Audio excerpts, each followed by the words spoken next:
Democrats and progressives are focusing on getting out the vote every 2 years. It's all this, we need to get out the vote program. And the White House actually put together a very good one in the unions and all this kind of thing. Republicans, every 2 years, and well, I mean, this is conventional wisdom every 2 years. The reality is that it's beyond that. They focus on suppressing the vote every single year, year-round, 365 days a year. Less than a month after this last election, Republicans are already looking ahead to 2014 and beyond. For example, former New Hampshire Governor John Sununu, he was one of Romney's top political surrogates during the election. Earlier this week, he explained to forum goers in New Hampshire why President Obama was reelected. Here's what he had to say. He said, they aggressively got out the base of their base that's dependent to a great extent economically on government policy and government programs. Basically saying the same thing Romney did. People voted because they got gifts. They voted for Santa Claus. Sununu is pushing this talking point that we're going to hear more and more about over the next 2 years and way beyond that. We've heard similar explanations for Romney's loss from a parade of right-wing talking heads, including Rush Limbaugh, who compared the president to Santa Claus, Bill O'Reilly, who said Democratic voters are just trying to get stuff. And, as I said, Mitt Romney saying, he's just the president's handing out gifts to minorities, women, and impoverished Americans. So, of course, Republicans think that if they could just keep that base of the base, Reagan's fictional welfare queens and their dark-skinned relatives, if they can just keep them from voting, then Republicans will start to win again. But there's something more sinister in the Republican plans. The post-election belittling of Democratic voters as moochers, to use the words of Ayn Rand, has nothing on the pre-election efforts to stop Democrats from voting, period. In the last 2 years, more than 20 restrictive voter suppression laws were passed by Republicans in 17 states, including 5 battleground states. Voter suppression ID laws, new obstacles to voter registration, and cuts to early voting hours were all put into place by Republican state legislators, governors, and election officials around the country to suppress the vote of working Americans, and particularly of minorities. As Mother Jones uncovered, the most notorious of these ploys, the voter suppression ID laws, disproportionately affect minorities, young people, seniors, and the poor, or those who Sununu referred to as the Democrats' base of their base. Despite President Obama winning re-election, these laws did indeed have an impact. A post-election poll sponsored by the Hart Research Group and the AFL-CIO found that Democrats and minorities were far more likely to end up waiting in long lines to vote. Obama voters were almost twice as likely to wait in a long line to vote as Romney voters. And African Americans and Hispanics were more than twice as likely to wait in long lines than white voters. This was not a mistake.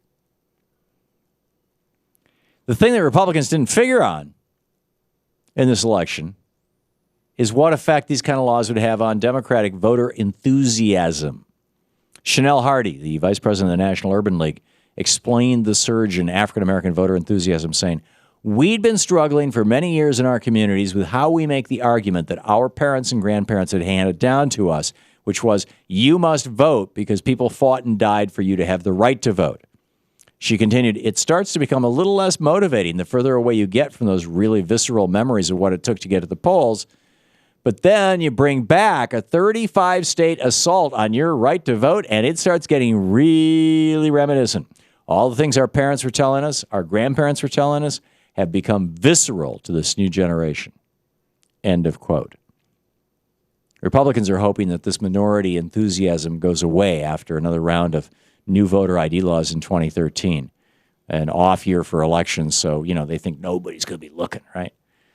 MSNBC reported Republicans now in Montana, battleground states of Virginia, Iowa, and Nevada are gearing up to pass more voter suppression ID laws or make existing laws even more restrictive in the upcoming legislative session. In Wisconsin, this is an incredible story. Over the Center for American Progress, Think Progress, incoming Wisconsin Assembly Speaker amend the Constitution to allow voter suppression. Republican Assembly Speaker Robin Voss floated the idea of his state adopting not just a new voter suppression ID law, but actually amending the Constitution. He said, having photo ID is something that's broadly supported by the public and something that I really hope we will have in place by the next general election. Right. That's because a quarter of African Americans don't have voter ID. About 20% of senior citizens don't have photo ID. They don't drive anymore. About 20% of students, college students, don't have photo ID. At least not the kind that these states require. They may have an ID for their college, but in many of these states, they say, you can't vote with that. You can, in Texas, vote with an out-of-state carry permit, concealed carry, weapons carry permit, but you can't vote with your student ID. Sorry. Republicans like Sununu sleep well at night because they honestly believe, maybe anyway, that they're protecting the nation from that nearly half of the electorate that now relies on government insurance programs to get by as a result of the damage the banksters caused to our economy in 2007 or 2004, or because they're retired or disabled. They think that if they can just keep poor and minority voters from the polling stations on Election Day, then if they just do that, then Republicans are going to win. And then they can cut loose the social safety net. They can stop government spending to help people down on their luck. They can usher in a new era of Ayn Rand and Paul Ryan personal responsibility. I think most Republicans would probably agree with Ted Nugent, who in the Washington Times recently called for suspending the right to vote of any American who's on welfare. But the real truth here is that Republicans have frankly never been all that interested in democracy. In fact, if you say this is a democracy, they'll get all upset and they'll say, no, it's not, it's a republic. What's wrong with calling it a democracy? From the battles between Jefferson and the Federalists over how our Senate would be elected, to the numerous suffrage rights for African Americans and women that have always confronted fierce opposition from conservatives. More democracy always meant less power for the rich, and that has always freaked out the right. You know, conservative strategist Paul Weyrich, we've played this clip 1,000 times on this program. Back in 1980, he said, I don't want everybody to vote. Elections are not won by a majority of the people, and they never have been from the beginning of our country, and they are not now. As a matter of fact, our leverage in the elections, quite candidly, goes up as the voting populace goes down. Weyrich, by the way, went on to found the American Legislative Exchange Council, ALEC, which not so coincidentally authored several of these restrictive voter ID laws passed all around the country in 2011 and 2012. So the point here is that Republicans are not going to rest, not for one day, in their efforts to suppress poor and minority voters in future elections. Senator Barbara Boxer figured this out, which is why she's trying to introduce an election reform bill to put an end to long voter lines by creating federal standards to ensure the polling stations are properly equipped and staffed. That's just the bare minimum. You know, ultimately, patriotic Americans are only going to win this fight when we have a federal right to vote and it's guaranteed for every eligible American. And eligible means working people, poor people, minorities, as much as it means rich Republicans.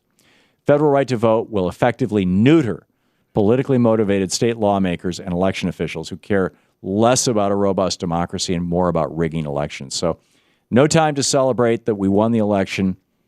It's because the right is already planning on 2014. They're already trying to reduce the number of voters. This is a 365-day-a-year effort for these guys. It has to be for us, too. We have to pass a constitutional amendment that says that there is a federal right to vote, because our Supreme Court in Bush v. Gore said, no, there is no federal right to vote. So we need to put it into place as a constitutional amendment and shove it in the face, other metaphors came to mind, of the Supreme Court and say, okay, guys, that's it. This is the new law.